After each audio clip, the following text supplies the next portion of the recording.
C'est quoi les différences dans l'entraînement, la nutrition et la supplémentation d'un athlète d'élite versus un average Joe?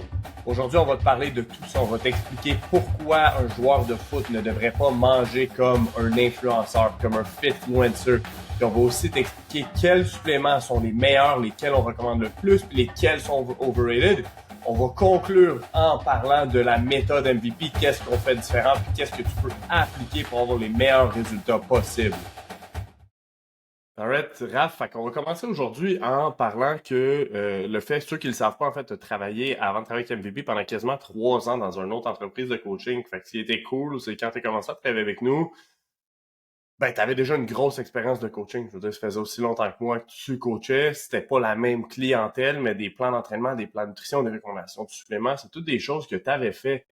Moi, je lancerai la conversation aujourd'hui en te demandant, depuis que tu travailles avec MVP, c'est quoi la différence entre ce que tu faisais avec la clientèle qui était probablement plus population générale que les athlètes avec lesquels tu travailles en ce moment, qui sont à 95% des joueurs de foot?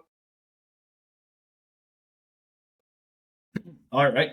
Ben, premièrement, la première chose, c'est même avant pour dire OK, je travaille avec des athlètes de la population générale, c'est de traiter la personne comme un individu parce que Ouais. même si la personne est dans la population générale, c'est peut-être un ancien athlète ou c'est peut-être Ouais. quelqu'un qui est un athlète récréatif ou quelqu'un qui aime ça faire, disons, des courses, mettons, des Spartan Race, des marathons, des trucs comme ça. Fait que c'est tout le temps de l'adapter selon l'individu. Ça, c'est tout bon La service de base coaching, du base. ça devrait être ça. Mais par contre, là, la population avec laquelle on travaille est généralement plus jeune Ouais. que celle que j'avais auparavant. La majorité, ils ont en bas de 22 ans, environ 22-23 ans. Ouais. Et en dessous, puis soit c'est des jeunes en croissance encore. Puis aussi, c'est des jeunes qui ont un niveau d'activité physique qui est plus élevé aussi que la population Ouais. générale, dans le sens que cette population-là, ils travaillent.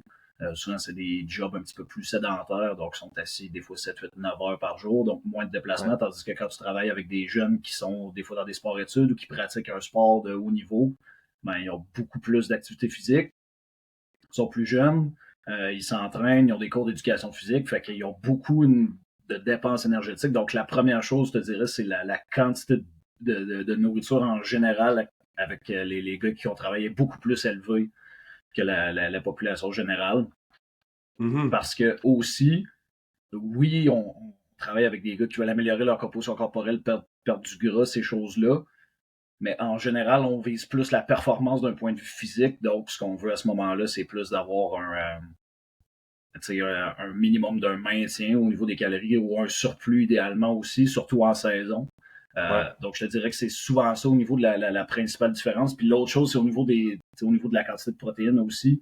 Euh, on entend souvent, OK, ben, mettons, quelqu'un qui veut prendre de la masse musculaire, généralement, on va viser 1 gramme environ par litre de poids de corps. Mais chez un athlète qu'il faut qu'il mange 4000, 4500, des fois même 5000 calories par jour, il va être en dessous pas mal en termes de. Il faudra qu'il mange pas mal plus de protéines pour avoir des pourcentages au niveau de son alimentation qui font du sens aussi. Ouais, absolument, parce que ça, c'est une des choses qu'on voit souvent. Puis, tu sais, il y a deux choses. Il y en a qui vous pensent trop toujours au pourcentage, ce qui fait que des fois, si tu manges pas beaucoup, les calories sont basses, mais les protéines sont vraiment basses, ou les fats sont trop bas d'un point de vue hormonal, là, comme ça peut quasiment devenir dangereux. Puis le contraire est aussi vrai. Quand les calories viennent vraiment plus hautes, des fois, tu arrives à des quantités de protéines qui font plus de sens, qui sont exagérées, Exact. des quantités de fats qui sont juste out of this world. Tu sais, souvent, c'est là que ça va se passer. Euh, je voulais te poser la question parce que tu l'as vécu probablement, mais quand tu travailles avec une autre population que les athlètes, right? Tu as des hommes qui veulent perdre du poids, par exemple, qui veulent vraiment devenir plus lean. Je suis sûr que tu en as coaché des gars à 2000 calories, à 1800 calories sur des codes versus avec des athlètes, même les plus petits gars qui coachent de 140, 150 ou un gars de 200 qui veut perdre du poids. Je suis pas sûr que tu aies personne qui se soit même rapproché de ça. Il doit y avoir une différence quand même à ce niveau-là, right? Oh, ouais, exact. Puis c'est souvent aussi, on avait des gens qui voulaient se rendre dans une condition, style photoshoot, donc rendu à la fin, les Ouais. calories étaient vraiment basses, le cardio est élevé aussi. Tandis qu'avec un athlète, c'est pas ça que tu vises, là. Donc, tu sais, avec un athlète, j'aime autant mieux augmenter son niveau d'activité physique, que ce soit avec, mettons, avec la quantité de poids qu'il peut faire dans sa journée, d'ajouter des fois un petit peu de cardio, des fois à la fin de ses trainings, mais c'est ce que tu veux jamais te rendre proche de ça. Puis même, comme tu dis, des fois, les gars un petit peu moins pesants, tu sais, avec les gars au travail, c'est souvent ces gars-là qui mangent le plus, parce que justement, ils ont tellement un métabolisme qui est rapide, ils ont tellement un gros niveau d'activité physique que tu tombes quasiment en bas de ta chaise, la quantité de bouffe que ces gars-là doivent manger. Puis même avant de travailler avec nous autres, souvent, c'est des gars qui sont comme, ah, tu sais, je mange beaucoup. Là, tu creuses un peu plus profond, t'es comme, non, tu manges pas. Là, Tu manges pas autant que tu penses que tu manges, là, exact. non, c'est ça. Puis tu manges jamais assez proche de ce que tu as besoin pour être optimal dans dans tes performances, là. Non, 100%. Souvent, c'est ça, les jeunes, ils ont des horaires des fois de fou, puis des fois, ils déjeunent semi, ils dînent semi, là, ils arrivent au soir, puis ils pensent qu'ils mangent beaucoup parce qu'ils se clenchent un gros maudit souper, mais honnêtement, la quantité de calories qu'il y a dans ce souper-là, ça devrait quasiment être ça qu'ils mangent presque à tous les repas ou presque. Même s'il y avait 1000 calories dans ton souper, puis tu te clenchais un pot de yogourt après, c'est comme, it's not enough. C'est sûr non, que c'est ça. Je voulais te demander... En moyenne, en moyenne, là, les gars sont minimum autour de 3000 calories, là, autour de ça. Là. Fait que, quand même, t'en manges 1000 à ton souper, t'en as un 2000 qui te manque en quelque part. Là. Exact. Fait que, il y en a qui sont un peu plus hauts, il y en a qui sont beaucoup plus hauts, il y en a qui sont un peu plus bas, mais on n'a pas tant de gars qui sont beaucoup plus bas que ça, mis à part certains dans leur journée off, qui est genre une fois par semaine, ou est-ce que c'est moins, mais de manière générale, 3, c'est... Pour un joueur de foot, en général, puis encore une fois, je veux dire, un gars de 130 livres puis un gars de 270, c'est des conversations différentes. Exact. Mais je pense que 3000, c'est un baseline qui fait du sens. Tu sais, tu devrais être dans ces eaux-là, puis après ça, ben, t'ajustes dépendamment d'une personne à l'autre. C'est ça. Je voulais te demander, Raph, tu voyais quoi d'un point de vue performance chez tes clients qui droppaient les calories à 1800, 2000 dans ces eaux-là? Il arrivait quoi avec les performances à l'entraînement? Je te dirais souvent, ça va dépendre aussi du type d'entraînement que tu fais. Tu sais, si ta planification est bien faite, honnêtement, en fin, quand tu n'as vraiment pas beaucoup de calories, tu ne devrais pas faire du haute répétition. Tu sais, souvent, il y en a qui vont dire, OK, mettons, de prep, peu importe, si tu veux vraiment faire du gros métabolique, des trucs comme ça, mais honnêtement, tu n'as tellement pas de réserve de glycogène musculaire, tu n'as tellement pas de gaz que, tu sais, personnellement, moi, j'y allais plus avec du low rep. Fait que, tu sais, du 3 à 6 dans ces ranges-là. Fait qu'au moins, tu gardes quand même un stimuli au niveau de la force qui est intéressant au niveau de l'hypertrophie. C'est sûr que tu en perds. Mm-hmm. Mais honnêtement, si ta planification est quand même bien faite, côté force, ça va être surtout parce que il y a Christian Thibodeau qui parle de ce concept-là, c'est le joint packing, si on veut, en français. C'est comme la quantité comme de gras que tu as à l'intérieur de ton articulation qui fait en sorte que tu es plus fort de cette façon-là. Donc, quand tu deviens vraiment, vraiment lean, tu en as moins, ton articulation est moins stable, donc tu es moins fort de cette façon-là. Mais je te dirais, c'est vraiment plus vers la fin que ça diminue, mais en général, ça diminue pas autant des fois qu'on peut penser. Mais encore une fois, il faut que ta planification d'entraînement soit bien faite.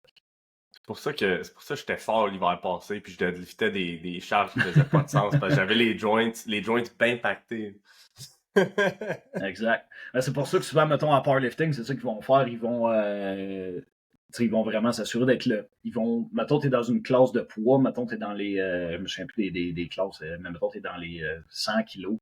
Tu veux t'assurer d'être le plus proche possible de du max que tu dois être pour t'assurer d'être le plus fort possible, puis de pas avoir pour lever la charge la plus pesante que tu peux. Exact. Fait que dans ces situations-là, idéalement, c'est le plus de muscles possible, mais eux autres, si c'est pas du muscle, ben d'être proche du top range va quand même les aider d'un point de vue force un peu à cause de ça.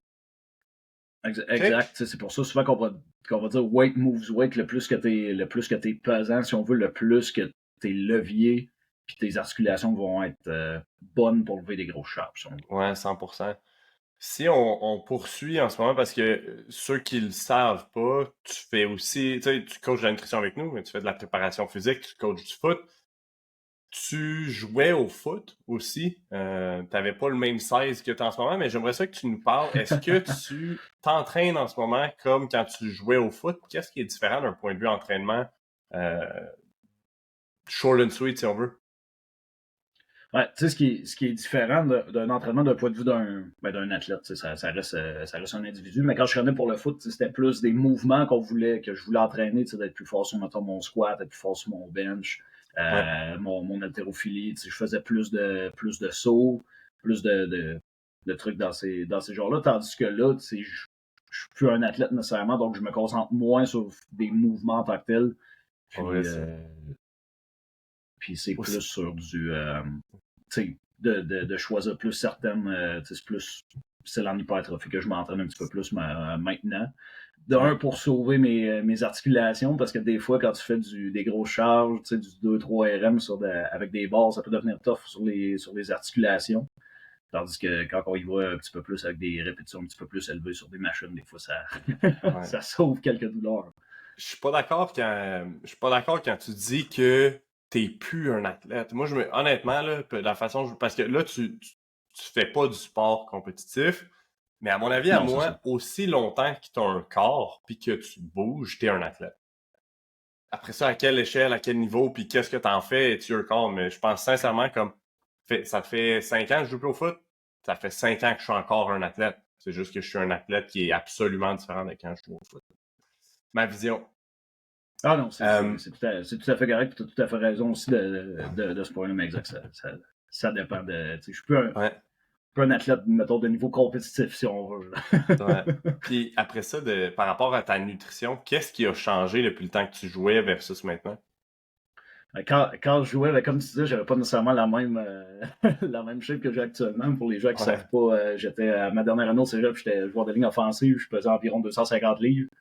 Puis j'étais plus en mode bulking, si on veut, fait que c'était plus de calories que je pouvais rentrer qui faisait en sorte que c'était pas mal ça que je mangeais. J'habitais encore chez mes parents, fait que c'était un Mhm. peu je mangeais ce que les autres faisaient, puis je mangeais plus que je pouvais à chaque repas. Les gens qui me connaissent savent que j'ai quand même une bonne appétit aussi, fait que Ouais. je, je mangeais, j'ai pas compté super précisément, je devais manger au moins 6 000 calories par jour, là, puis c'était peut-être pas les meilleures 6 sources non plus. 000! Ouais, Wow! facile. Ça, c'est fou, mais tu sais, il Autour faut de ça. comprendre aussi. Tu sais, toi, t'étais un joueur de ligne, puis on en voit des joueurs de ligne comme toi qui ont pas le frame initial, tu sais, ils ont pas la structure pour C'est être un ça. vrai joueur de ligne de 300 livres. Tu sais, pour toi, être 250, là, Exact. c'était gros sur ton frame, là. C'était gros sur ton Oh ouais, frame. vraiment. Puis moi, je trouve ça Exact. problématique souvent quand, en tout cas, ça c'est mon avis à moi. Je me remets, mettons, dans ton développement plus jeune, puis probablement que la meilleure chose pour ton potentiel à long terme, ça a été de jouer une autre position, genre fullback ou une position où est-ce que t'as pas besoin d'être aussi gros, puis que t'as pas besoin d'acheter du poids qui sert à rien sur ton corps. Tu sais, t'as pas une structure de gars de 300. Puis moi, ça m'énerve un peu de voir des jeunes O-line qui ont, tu sais, qui ont pas des gros frames, mais ils se font dire, faut que tu sois plus gros, faut que tu sois plus gros, faut que tu sois plus gros, t'es O-line, puis les gars mangent. Finalement, c'est quasiment de l'obésité à l'adolescence. Tu sais, je veux dire, moi, ça me fait capoter de voir ça. Puis toi, t'as arrêté de jouer au foot, t'as perdu du poids, puis là, t'es en shape, t'es en santé, mais je veux dire, il y en a pour qui c'est difficile de le perdre après, là. Fait que, Ouais. Moi, ce qui m'a aidé, c'est que c'était vraiment par moi-même que je voulais le faire. Moi, j'ai été joueur de ligne défensive toute ma carrière, c'est la position dans laquelle je suis le plus à l'aise. Puis à ma dernière année, je voyais qu'on manquait un peu de size. Fait ouais. puis, j'ai tout le temps aimé ça m'entraîner. Puis, j'étais comme, ça me dérange pas de prendre du poids pour aider l'équipe. Puis, c'est ça que j'ai fait. Puis, j'ai jamais eu le frame, justement, d'être un Roland de 280, 300. Il y a des Ah gars non. qui j'ai joué que c'était ça, là, que naturellement, ils pèsent 280, puis c'est même pas dur pour eux autres de le maintenir. Ils n'ont pas besoin de manger beaucoup tant que ça pour le maintenir non plus. Donc, ce qui est arrivé par après ça, quand j'ai pris ma retraite du foot, c'est que là, je suis parti à l'université, je suis parti de chez mes parents, puis c'est là que je me suis mis à faire ma propre épicerie. C'est là que là, honnêtement, j'ai pas changé mon style d'entraînement tant que ça. Après ma carrière, je m'entraînais encore comme si j'étais un peu comme si je jouais encore un petit peu Mhm. au foot. Puis j'ai juste changé de la façon que je mangeais. J'en achetais pas de cochonnerie à l'épicerie, là. J'arrivais là, je m'achetais de la protéine maigre, je m'achetais des légumes, je m'achetais des fruits, je m'achetais des patates, je m'achetais du riz. J'ai commencé à compter mes calories un petit peu, dans le sens que je m'assurais d'avoir assez de protéines, je m'assurais d'être dans un déficit. J'ai continué à m'entraîner fort, puis pas été si dur que ça le perdre tant que ça. Ben non, puis ça, c'est la chose, à mon avis. Ben, il y a une chose que tu as dit qui est absolument clé, puis c'est même pas par rapport à ce que tu mangeais, c'est que tu étais en appart, puis t'achetais pas de cochonnerie, t'achetais pas de biscuits, t'achetais pas de chips, t'achetais pas de crème glacée. Fait que c'était pas là, tu l'avais pas l'accès facile à ça. Ah, à soir, je suis fatigué, je vais me clencher, je vais manger ça, ou peu importe, ça me tente, ou ça arrivait pas. Puis chez nous, c'est pareil. Pour vrai, quelqu'un vient chez nous, là, mon frère vient chez nous un soir avec mon cousin.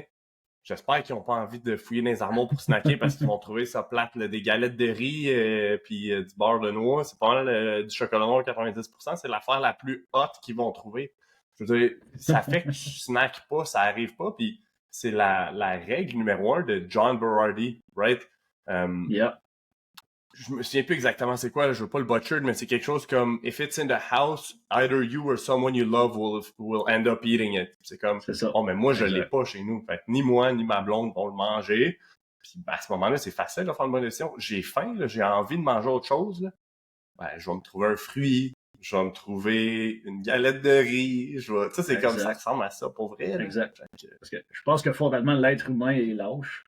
Donc, Ben oui. si tu as le goût de manger de la cochonnerie, mais t'en as pas chez vous, là, faut que tu dises, faut que je sorte de chez nous, faut que j'aille soit au dépanneur à pied, soit faut que j'aille en auto. T'es comme, on va manger Je autre vais, chose. je vais me coucher, je vais être good, là. Ou tu sais, juste, je vais me coucher, je vais être good, là. Exact. Je vais me prendre un shake de protéines avec un fruit, puis je vais être good. Ça. Ben, moi, ça ressemble à ça, des fois. Ou même d'autres fois où, surtout quand je voyage, mettons, puis je le sais, je m'en vais au resto, là. Je te donne un exemple. Je suis en Floride, chez les grands-parents de ma blonde, puis on s'en va chez Red Lobster. Quelqu'un qui est déjà allé chez Red Lobster, ben, c'est sûr que tu le sais que le pain qu'ils te mettent à l'ail, au fromage, je sais pas quoi, ça tape bien incroyable. OK? Puis man, ça doit être des bombes caloriques. Les doigts 600 calories par morceau de pain, là. Puis ça te remplit pas, t'as envie d'un deuxième quand tu le manges, right? Parce que t'attends, puis il t'en amène. Fait que moi, ce que je fais souvent, c'est que je me mets 2 scoops de protes dans un shake, je chug le shake juste avant de partir. J'arrive à la table, je suis comme, ben, le pain, je le sais qu'il est bon, mais ça me tente pas, man. J'ai pas faim pour ça. Puis à la limite, là, c'est tellement je sais qu'il est bon. Ah, man, je vais prendre une bouchée juste pour me y goûter, pour me satisfaire le goût. Mais après ça, je veux dire, ta 10e bouchée est pas meilleure que la première. Là. Elle est même pas aussi bonne que ta première. C'est ça qui est fou. Tu sais, c'est la première bouchée qui est comme wow, c'est bon. Puis à un moment donné, c'est comme tu manges parce que you're just going through the motion. Fait que... Exact. Puis c'est un super bon tip que tu vas te donner là. Tu sais, souvent, il y en a qui me demandent, OK, j'ai un repas en famille ou en ami à soir. Qu'est-ce que je devrais manger? Tu sais, t'as pas besoin de nécessairement virer fou dans le sens que, mettons, mettons, là, l'été vient de terminer, mais mettons, OK, j'ai un barbecue, puis mettons, ça va être des cheeseburgers, mettons, avec des hot dogs, par exemple. Ben, tu sais, tu peux, avant de partir, justement, tu te clenches un shake de protéines avec des crudités, puis de l'eau en masse. Puis là, tu vas arriver là-bas, tu vas déjà être sensiblement bourré. Puis là, à la limite, tu te prends genre 1 ou 2 cheeseburgers. Pour accompagner le monde. C'est ça, exact. Puis, that's it. Là. Tu sais, à la limite, ton cheeseburger, c'est sûr, c'est peut-être pas le meilleur repas le plus optimal, mais au moins, tu as quand même des protéines. Puis, oui. Tu peux quand même mettre un petit peu ce que tu veux dedans. Tu peux acheter des légumes. Tu n'es pas obligé de mettre 8 tonnes de mayonnaise. Non, exact. Puis, tu vas passer un beau moment. Puis, that's it, tu passes à ton prochain repas après ça. Là. Ouais, puis tu déranges personne. Tu sais, un autre exemple de ça, c'est plus tôt cet été, je suis allé au banquet du Rouge et Or, la remise des bagues du Rouge et Or football pour la saison la saison dernière. Puis je savais pas, tu sais, il y a un buffet, je savais que j'allais manger là parce qu'il y avait comme un buffet pour tout le monde. J'ai bu un shake avant de partir, puis je suis arrivé là-bas, puis c'était genre des petits wraps burritos, des ailes de poulet, des burgers, puis des saucisses. Puis il y avait des crudités, il y avait des charcuteries, il y avait ci, ça. Moi, je suis arrivé, là, puis pour vrai, ce que j'ai fait, c'est qu'il y avait des burgers, j'ai pris les boulettes. Fait que je me suis fait une méga plate de viande hachée. J'ai pris des chicken wings parce que j'avais envie de manger des chicken wings. Je me suis mis des crudités. J'ai mis un peu de ketchup on the side pour que mes boulettes goûtent quelque chose. Puis à la fin de la journée, comme tout le monde me voyait, mais c'est comme...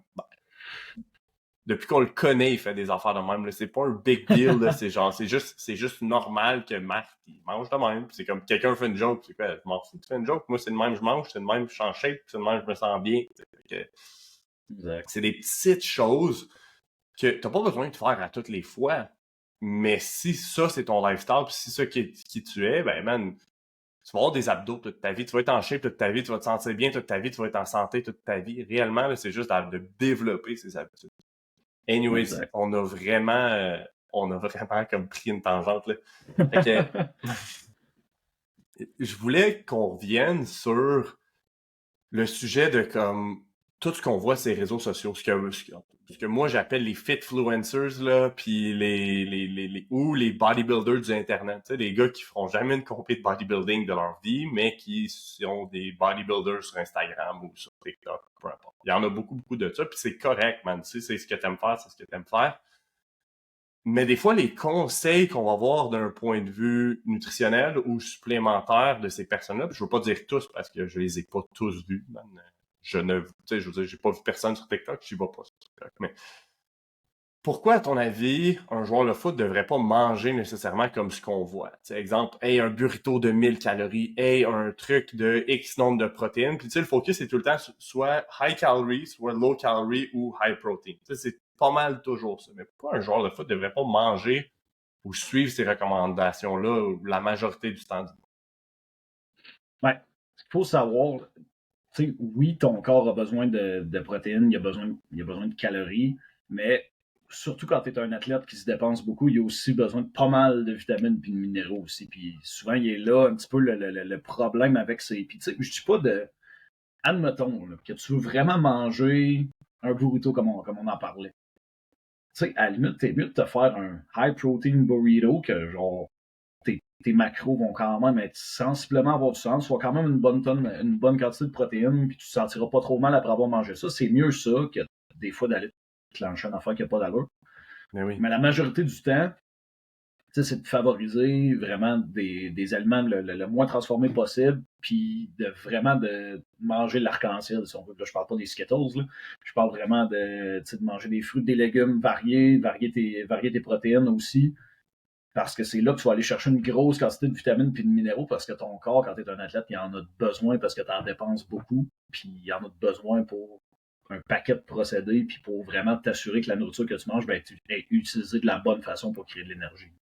Exact. C'est là où mon problème est. Puis la réalité, c'est que c'est facile, puis c'est ce qui est sexy, ces réseaux sociaux. C'est de montrer une recette qui a l'air bonne avec des bons macros. Les macros, c'est sexy à parler. Il n'y a absolument rien de sexy à te parler de quelle vitamine il y a dans des Blu-ray, comme on s'en calisse. Excusez mon langage, là, mais... mais la réalité, c'est que c'est ça, right? C'est à mon avis, là, si tu me donnes un joueur de foot, tu me dis, regarde, je peux soit avoir les macros parfaits, ou laisser faire les macros à 100%, mais mettre toute mon emphase sur avoir la nutrition la plus nutrient dense, le plus de micronutriments, le plus de vrais aliments, le plus de trucs qui sont loadés nutriments. Personnellement, je préfère la personne qui track zéro macro, mais qui choisit des aliments de qualité qui sont super nutritifs, qui a aucune carence, parce que du moment que tu as des carences en quelque chose, c'est là où les problèmes arrivent. Puis là, c'est comme, OK, mais mes macros, ça marche pas, faut que je monte mes protéines, faut que je descende mes carbs. Non, faut que tu manges mieux. Faut que tu manges mieux. Fait qu'il y a cet aspect-là. Puis après ça, à mon avis, ben, il y a les macros te disent à peu près rien sur la qualité de l'ingrédient, l'impact que ça va avoir sur ton blood sugar, sur l'inflammation dans ton corps, tout ça. Puis ça, à mon avis, c'est aussi impératif. Fait que that's it. Puis sinon, par rapport à une diète de bodybuilding normale de bord, tu sais, c'est quoi la différence entre une diète de bodybuilding typique là, de genre poulet, riz, brocoli, tilapia, egg whites, green beans, riz blanc, patates douces, moutarde, là, je pense que c'est à peu près ça la diète du bodybuilder moyen. Il y en a qui font mieux. Là. Il y en a qui font mieux que ça, absolument. Oui. Mais c'est quoi la différence entre ça puis ce qu'on fait chez MVP, ce qu'on recommande chez les athlètes, la méthode MVP, mettons? Ben, je te dirais, nous, à la base, on veut, comme on parlait, on veut une densité nutritionnelle vraiment le plus élevée possible. Puis ça, c'est vraiment de varier les aliments le plus possible. Puis tu sais, dans les aliments que tu en as nommés, il n'y en a pas un en particulier qui est mauvais en tant que tel. Ben non. C'est juste, c'est toutes des bonnes choses. C'est toutes des choses qu'on va... que, tu peux manger un repas de poulet riz brocoli une fois de temps en temps sans problème. Le problème, c'est quand ça revient tout le temps, tu manges ça 3-4 fois par jour. Puis, tu sais, on s'entend, le poulet, c'est pas nécessairement la protéine, la source de protéines avec le plus de minéraux dedans. Le riz, c'est une bonne source de glucides, mais encore, il n'y a pas grand-chose là-dedans non plus. Le brocoli, c'est super, mais je pense que tu peux inclure autre chose, d'autres légumes aussi au travers de ça. Ouais. Fait que, tu sais, c'est vraiment de s'assurer que tu as une meilleure variété que ça.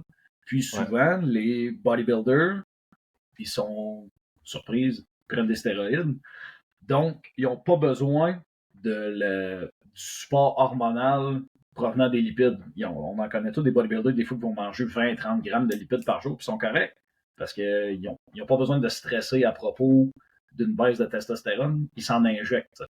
Tandis qu'un athlète naturel, on travaille tous avec des gars qui sont naturels, ils ont besoin d'avoir un apport de lipides qui est quand même, qu'il y a un certain minimum pour justement s'assurer que hormonalement, ça va bien, mais aussi s'assurer que, parce que la plupart des vitamines minéraux, ils sont fat soluble, en français, c'est liposoluble.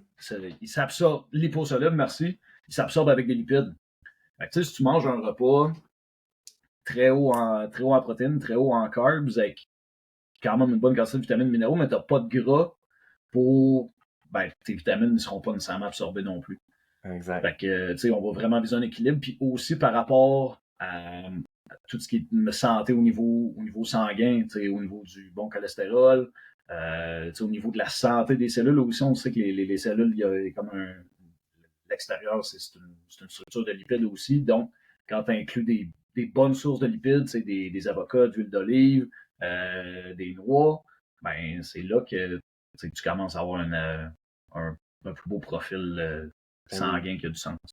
100%, tu sais, puis après ça, tu sais, dans les autres choses, tu parlais de la membrane cellulaire, tu sais, ton cerveau, là, si on prend le dry weight, parce que le cerveau est beaucoup, beaucoup, beaucoup d'eau, mais tu prends le dry weight du cerveau, c'est quelque chose comme 70% fats. Ça veut pas dire que les fats sont la source de fuel pour le cerveau. Ça, c'est deux choses différentes que j'avais pas compris à mon entrée à l'université. Dans ma tête, le cerveau était fait de fats, fait qu'il fallait consommer des fats pour le fueler. C'est pas ça, mais ton cerveau est fait de fats, mais il utilise le glucose majoritairement comme source d'énergie. Exact. Okay. Mais il y a ça, puis après ça, il y a tout le reste par rapport d'un point de vue inflammatoire, comme des good fats, comme tu disais, vont aider avec tout ce qui est manager l'inflammation chronique. Puis d'un point de vue santé, c'est vraiment, vraiment, vraiment important. Puis l'autre chose, c'est que dans 23 heures sur 24 dans ta journée ou presque, là, tu devrais runner sur des fats comme source d'énergie. Right? Ça devrait pas être comme, tu devrais pas tout le temps avoir un taux de sucre élevé dans ton sang, puis si tu as besoin de carbs pour avoir de l'énergie, puis là, ça fait trop longtemps que j'ai pas mangé, j'ai un crash d'énergie. Non, si ça, c'est ton cas, on a un problème. Comme straight up, on a un problème. Tu devrais être correct là, pour pas manger pendant 3, 4, 5 heures, puis être chill parce que ton taux de sucre dans ton sang est stable, tu es capable de produire de l'énergie à partir de fat. Ça, c'est quelque chose qu'on voit souvent avec les gars qu'on travaille. Qui arrivent au début, ils ont tout le temps un crash. Tu sais, ils se sentent bien, ont d'énergie, crash. Ils se sentent bien, ont d'énergie, crash. Next thing you know, tu viens stabiliser ça, puis tu as vraiment une énergie qui est stable à travers la journée. Puis, c'est un game changer quand tu t'endors pas dans ton cours l'après-midi ou tu pognes pas ton down juste avant d'aller au gym après l'école. Mais donc, parce que ça arrive. Je me souviens, au secondaire, c'était ça.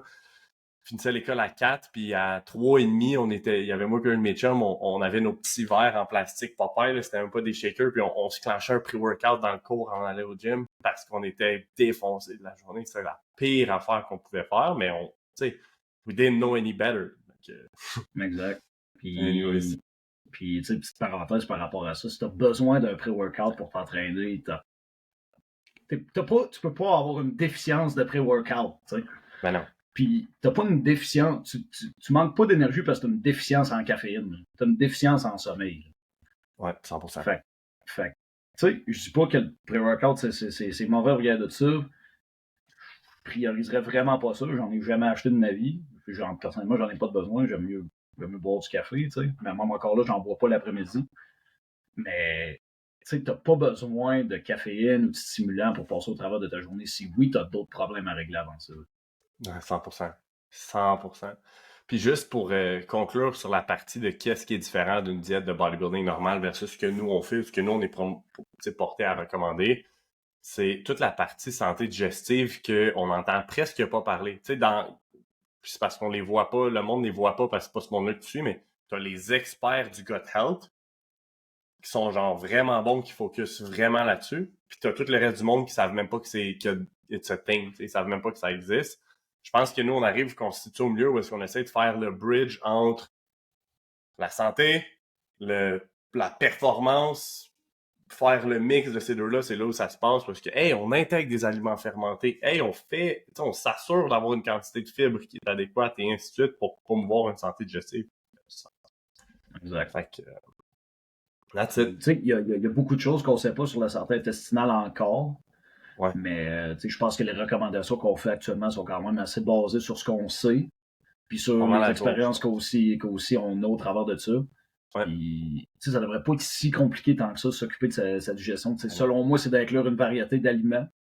Parce que, veux pas, quand tu manges, ça revient un petit peu au truc de bodybuilding, quand tu manges souvent les mêmes trucs, surtout des choses qui peuvent être plus allergènes comme les blancs d'œufs, Ouais. le poulet à la longue, ça peut devenir un irritant. C'est quand tu manges beaucoup de ces mêmes choses-là, là, ton corps peut développer des intolérances aussi. Ça Exact. prendra pas 2 semaines, là, ça va être plus long que ça, mais à long terme, de varier, puis même pendant certaines périodes, d'enlever des trucs puis de les réintroduire un petit peu plus tard, ça peut être bien aussi. C'est une Puis, excellente idée. Excellente idée. D'inclure une variété d'aliments, avoir assez de fibres, pas trop de gras saturés non plus. Ça, c'est tous des trucs qui vont avoir un impact sur la santé digestive aussi. Ouais, absolument. Puis je pense que la chose primaire qu'on n'a pas mentionnée, si tu veux avoir une bonne santé digestive, tu te dois d'éviter les aliments qui te fuck up. Tu manges quelque chose, puis ça te donne des balles. Tu as le ventre gonflé, tu as des gaz. C'est comme. Les protéines, là, ça te fait pas péter. OK? Je te le dis tout de suite. Là, les protéines, ça fait pas péter. Là. En ce moment, je mange genre entre 300 et 350 grammes de protéines à tous les jours. C'est vraiment beaucoup, puis c'est plus que ce que j'ai besoin. Là. J'en suis conscient, mais I like it, puis je me sens bien quand je fais ça. Là. Puis j'ai pas de gaz, parce que je mange pas d'aliments qui sont problématiques pour ma digestion. Fait que si tu prends de la whey, ça te fait péter, évite la whey. Si tu manges, je sais pas moi, un wrap ou des pâtes qui contiennent du gluten, ça te fait péter, évite les trucs qui contiennent du gluten.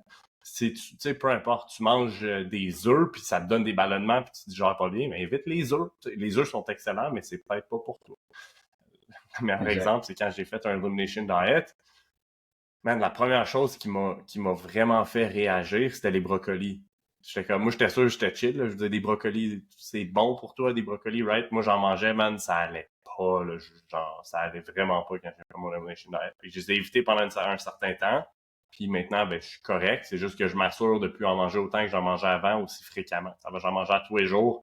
Cru, quand dans le temps j'étais vegan, là, je me clenchais une couronne de brocoli au complet avec du humus tout le temps, tous les jours. Là, ça peut être exagéré, moi. Exact. Prendre le temps de That's it. mâcher aussi. Ça, je pose ça à tous les gars avec qui je travaille. Ouais, Souvent, ils me disent, c'est des vrai. fois, je me sens ballonné après mes repas. Je suis comme, OK, tu manges-tu vite? Puis la réponse, souvent, c'est oui. Puis, ça, je pense que c'est la chose qui a le plus gros impact. Même si, admettons, tu as un mauvais, as un repas un petit peu moins bon, juste de prendre le temps de mâcher, ça va faire deux choses. Premièrement, tu vas t'assurer que la nourriture que tu manges, tu l'assimiles le mieux que tu peux. Puis la deuxième Ouais. affaire, c'est que même, mettons que tu manges un repas qui est moins bon, mais tu vas en manger moins parce que ton cerveau, ça prend un certain temps avant de t'envoyer le signal de Alright, dude, j'ai assez mangé. Fait que, Mhm. au lieu d'arriver et d'être comme un pélican là, qui mange tout d'une shot, prendre le T'avales temps de comme un mâcher, de aspirateur. déposer ton ustensile, au moins tu te donnes une chance de, tu sais, Exact. pas virer, pas virer sur le 100%. top avec ça. Là. Exact. Comme toi qui, pendant un bout, je sais pas si tu le fais encore, mais manger avec ta main non dominante ou Ouais, déposer ton ça va un petit peu. ustensile.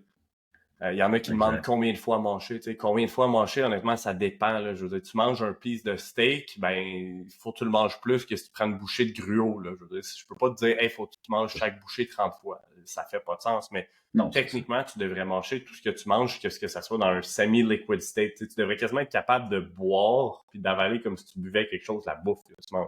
Si tu fais ça, les particules sont vraiment plus petites, la digestion commence dans ta bouche, tu as déjà des contacts avec des enzymes puis tout ça.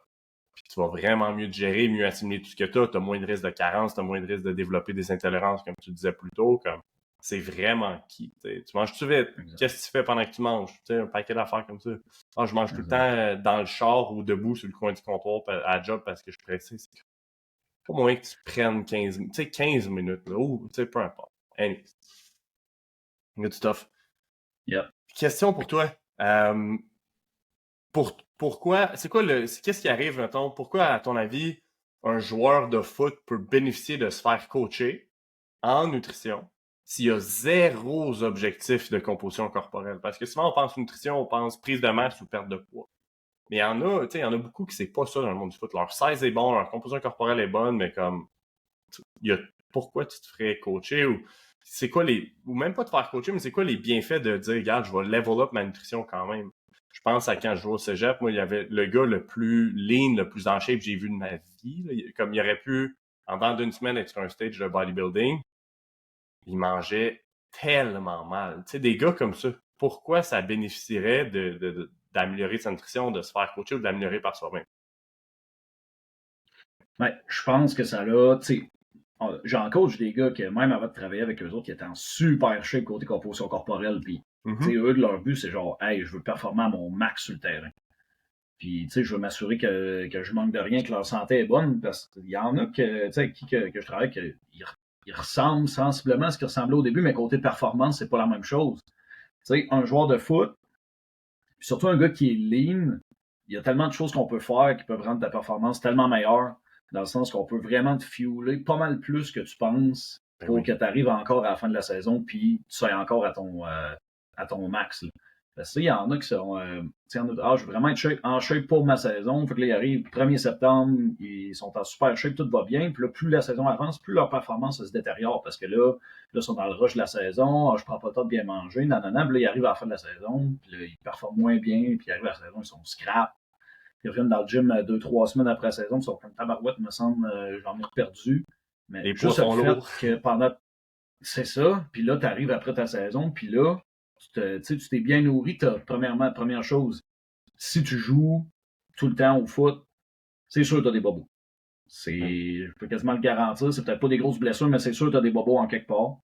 Ouais. Fait que si on s'assure que ta nutrition est bonne, que tu as assez de protéines, que tu as une bonne variété nutritionnelle, que tu as assez de carbs pour fueler tes performances, tu vas mettre toutes les chances de ton côté pour récupérer tes blessures. Ensuite de ça, tu vas t'assurer aussi que quand tu arrives pour les games, parce que j'en ai coaché des gars par le passé, puis même avant que je sois coach en nutrition, il était comme, il me semble, j'arrive en fin de game, puis je manque de gaz, tu sais, qu'est-ce que je peux faire pour ça, mais justement, il y a tellement de choses que tu peux faire dans la semaine avant ta game pour t'assurer que tu arrives à ta game, puis t'es ça à coche en termes de tout ce que tu as pu faire dans ta semaine qui arrive, que tu arrives à ton game day, puis comme t'es all set, ready to go, puis t'aurais pu jouer quasiment une autre game direct après tellement t'as du gaz. 100%. Même si t'as pas des gros objectifs de composition corporelle, je pense tellement que la nutrition, c'est un game changer par rapport à ta performance que tu peux avoir. Puis, côté santé aussi, de récupérer tes blessures. Puis 100%. C'est ça. Du stuff, j'ai absolument rien à ajouter. C'est tes performances, ton recovery, ta santé overall, c'est juste la santé générale, mais la santé, tu sais, on disait souvent, je pense que c'est toi qui le disais, comme ton plus grand atout comme joueur de foot, c'est d'être disponible, tu sais. Fait qu'arrange-toi pour pas être blessé, puis si t'es blessé, arrange-toi pour revenir le plus vite possible. Je pense que c'est absolument impératif. Yep. Good stuff. Je veux qu'on termine avec une conversation sur les suppléments. OK? Toi, comme coach, c'est quoi les suppléments que tu recommandes le plus souvent? Le plus souvent, chez MVP, on n'est pas des gros pushers de suppléments dans le sens qu'on ne donne pas une liste de 20 suppléments aux gars à prendre. Faut que tu ailles chercher du RALA puis des cossins de même. Je sais pas que c'est. La plupart des suppléments, en fait, sont bons. Mais, supplément, ça le dit dans le nom, ça supplémente ce que tu fais déjà. Ouais. Puis, j'ai des gars qui prennent 0 supplément parce qu'ils n'ont pas le budget pour ça, puis c'est tout à fait correct. Si tu n'as pas le budget de prendre de suppléments, tu es bien mieux de l'investir dans du coaching. Selon moi, ça vaut beaucoup plus la peine. Ça va t'amener, comme je dis souvent, c'est move the big rocks. Qu'est-ce qui va faire en sorte que ta performance, ça va t'amener au prochain niveau? Est-ce que c'est de te payer 200 pièces de supplément par mois ou c'est d'investir dans un coach qui va te dire, all right, faut que tu vas manger ci, tu vas manger ça, on va s'assurer que ton sommeil est bon, comment tu manages ton stress. Toutes ces choses-là, ça a un méga plus gros impact que n'importe quel supplément que tu vas prendre. Oui, puis mettre ton argent dans de la bonne bouffe aussi. Là. Tu sais, je veux dire, c'est beau acheter des suppléments, mais si tu achètes des suppléments, sauf que tu es short et tu achètes tout le temps des aliments moyens où tu ne manges pas assez, ben honnêtement, tu perds ton temps. Comme ton supplément de pré-workout, de créatine, you name it, comme pour vrai, on s'en contrefout si tu ne manges pas assez de protéines, tu ne manges pas assez de légumes. For real, là, c'est une méga perte de temps. Là. Exact. Les réseaux sociaux sont un peu coupables de ça. Ils vont tout le temps promouvoir la chose qui sont sexy, des massages guns, tous les suppléments, toutes ces affaires-là. Mais en fait, ce que les athlètes, puis même le monde en général, qu'est-ce que le monde ne font pas qu'ils devraient faire pour être en meilleure santé? dormir plus, boire plus d'eau, manger moins d'aliments transformés, manger plus de protéines, bouger plus. Gérer Il n'y a rien de sexy là-dedans. Non. Gérer son stress. Il n'y a rien de sexy là-dedans. Mais si le monde faisait plus les choses que je viens de dire, on aurait pas mal moins de problèmes de santé en Amérique du Nord. On s'entend, l'Américain moyen n'est pas en santé. Les athlètes auraient bien des meilleures performances que d'aller s'acheter un supplément d'ashwagandha. Puis je dis pas que l'ashwagandha, c'est mauvais. Là. Non, Mais non, c'est ça. Petite parenthèse. Yeah. Pour revenir à ta question. Mettons quelqu'un qui a un gars qui a du budget pour des suppléments, souvent je vais recommander ceux-là qui vont vraiment l'aider d'un point de vue santé avant ceux-là qui vont l'aider du point de vue performance. Parce que comme on disait un petit peu plus tôt, la santé, si tu es en santé, il va faire en sorte que tu vas performer. 100%. Donc, puis je vais souvent recommander de la bouffe en premier. Parce que oui, les suppléments, c'est cool, tu vas pouvoir tu vas aller chercher un plus gros dosage de certaines choses, mais avec la bouffe, c'est que tu as comme un paquet d'autres minéraux, d'autres vitamines qui va faire en sorte que tu vas mieux absorber les minéraux qu'il y a dedans. Donc, si tu es capable d'aller chercher quelque chose dans la nourriture, selon moi, c'est mieux. Mais il y a certaines choses qui sont plus difficiles à aller chercher dans la nourriture. Par exemple, le magnésium. Assez difficile d'aller chercher une quantité qui est suffisante dans l'alimentation. C'est pour ça que le magnésium, souvent, on va le recommander. Vitamine D. On est au Québec, on est en Amérique du Nord, on a moins de soleil un petit peu. Fait que vitamine D, super intéressant aussi. Puis l'autre chose, les oméga 3. C'est rare ceux-là qui vont manger assez de poissons gras dans leur semaine pour aller chercher assez d'oméga 3. Puis l'affaire aussi, c'est que le poisson, on sait un petit peu comment, surtout le poisson qui n'est pas nécessairement pêché en mer, le poisson qui est plus farm-raised, farm-raised, peut-être pas la meilleure chose. Donc, un supplément d'oméga 3, ça va être un must selon moi aussi. Puis ça a tellement des bénéfices côté santé cognitive, santé des articulations, gestion de l'inflammation, gestion de l'insuline. Selon moi, c'est les trois que je vais suggérer le plus souvent. Puis ensuite, c'est du cas par cas par la suite. 100%. C'est drôle comment, quand j'avais la conversation avec PLP, c'est ce qu'il disait. Quand j'avais la conversation avec Melissa, c'est ce qu'elle disait. Je la conversation avec toi, c'est ça que tu dis. Moi, c'est ça que je dis. Puis il y a encore des athlètes qui prennent pas ça, mais qui vont prendre plein d'autres affaires. Je trouve ça complètement... Tu sais, je trouve ça fou.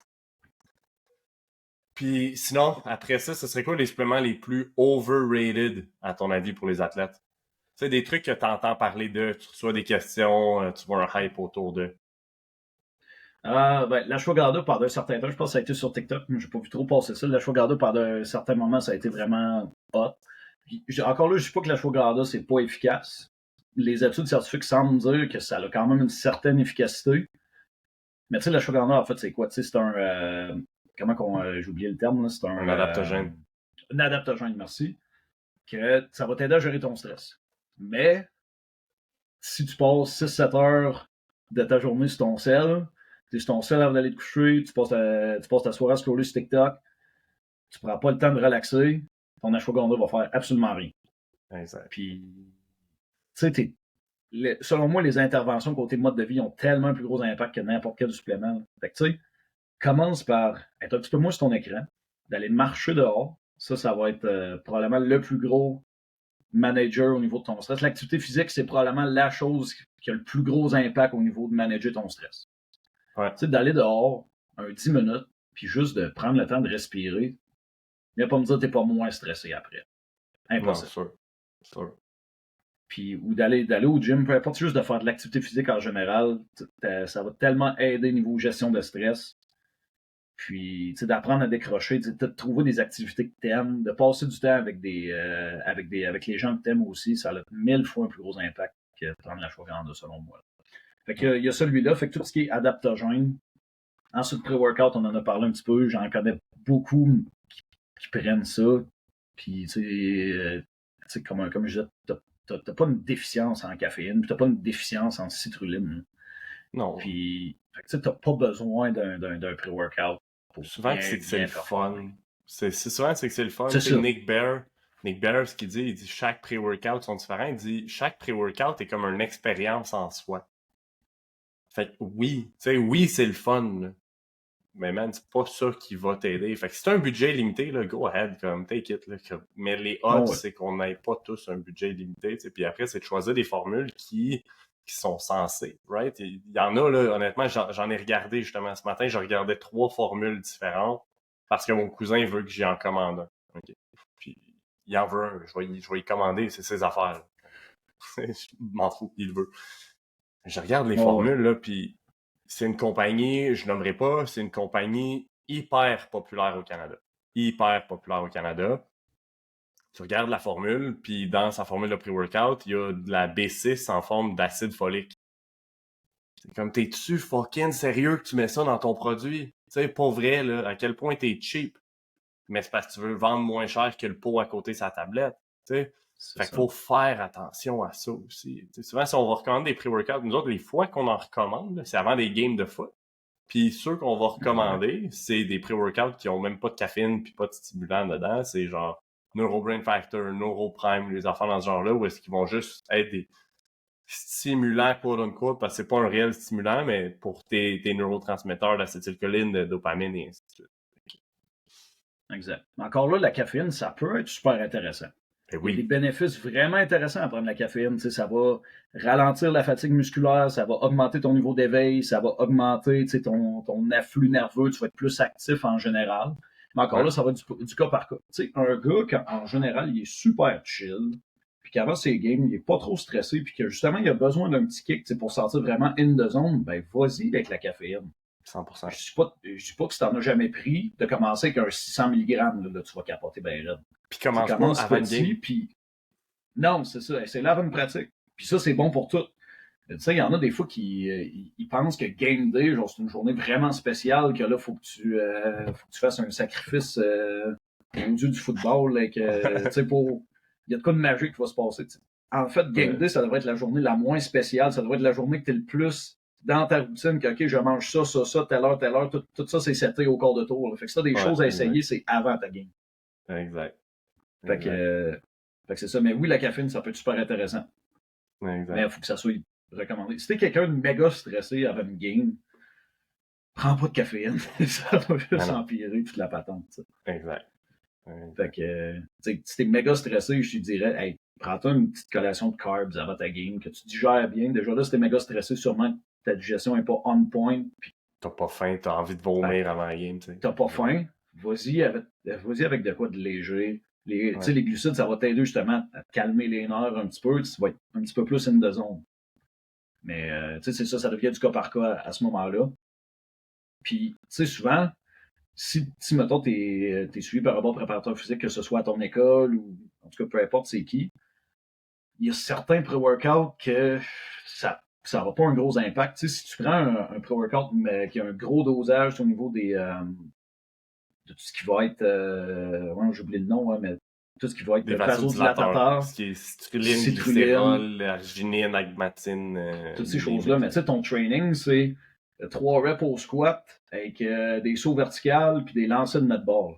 Ça sert absolument à rien de prendre ton pré-workout qui contient ça parce que t'as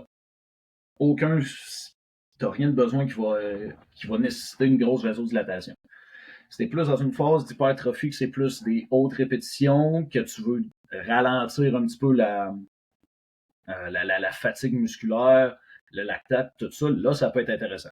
Mais tu sais, si c'est un training plus puissance, force, vas-y avec quelque chose qui contient un petit peu de caféine, si tu le tolères bien, quelque chose qui va t'éveiller au niveau de ton système nerveux, l'acétyl-L-carnitine, ça peut être intéressant, tu sais, du alpha-GPC, tyrosine, alpha-GPC, tout ça, ça va être mieux. Mais c'est ça, ça va dépendre de ta phase d'entraînement et de ce que tu vas faire aussi. Yeah, 100%. Good stuff, man. Excellente conversation. Mais ça fait le tour des trucs que je voulais qu'on parle, Raph. Fait que, man, merci beaucoup. Je suis vraiment content. Je pense que ça va être à refaire. C'est déjà ta 3e apparition sur le podcast. Sur 24 épisodes. Fait quand même, au-dessus de 10% des épisodes, t'es présent. Fait que, good stuff, Raph. Merci pour ton temps. Puis si vous êtes là, merci de votre écoute. Peace!